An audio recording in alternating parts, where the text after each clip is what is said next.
What's up, guys? Welcome back to the home gardening channel. Today I want to bring you guys into my messy summer garden to show you guys how we harvest okra seeds and to talk a little bit about this beautiful hot weather plant.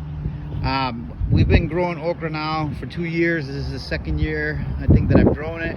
My dad has grown it before me many years, but it's a hot weather crop. It doesn't like the cold at all. It's one of the only plants that does well here in Southwest Florida during the summer. Oh, look, there's a monarch right there, just went by. I'm like, oh, squirrel. But anyways, the okra here in Southwest Florida grows great in the summer. Everything else has a really hard time, including peppers and tomatoes. If you don't keep them in the shade, the flowers drop, they'll die.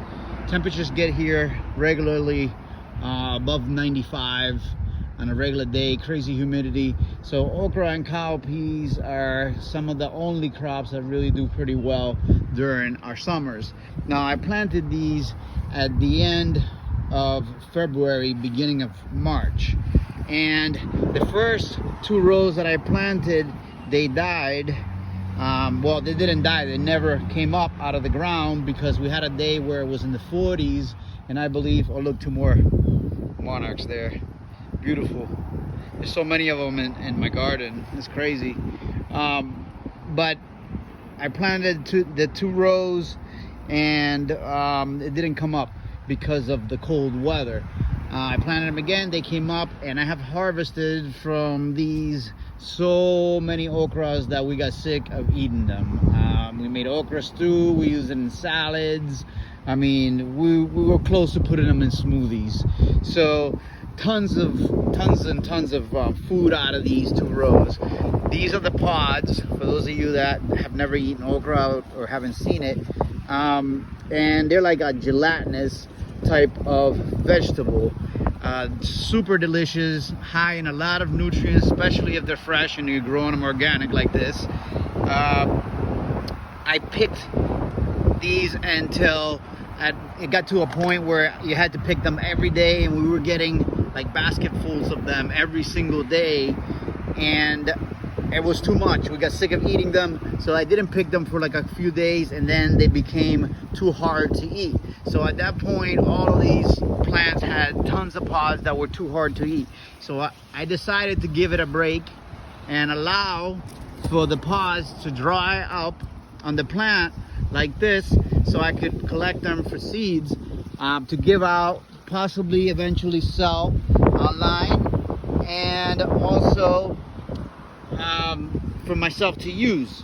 So as you can see, there's tons. There's a box half full of the pods, and now that I've picked the pods off of some of these, they're flowering again and they got fresh okra, so we can start eating them again.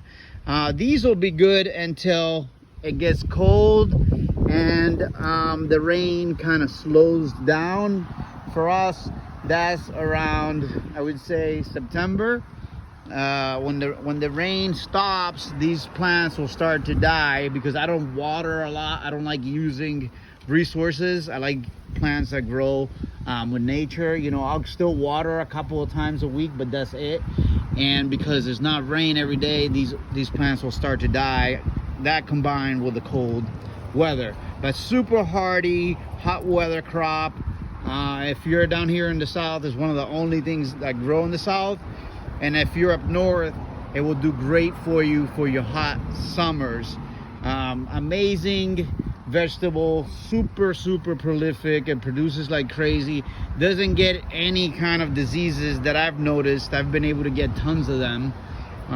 So really nice crop to grow. I hope you guys enjoyed the video. I'll provide a link in the description to our healthy recipe channel, where I have recipe cooking okra from this patch where I picked them and I cooked them.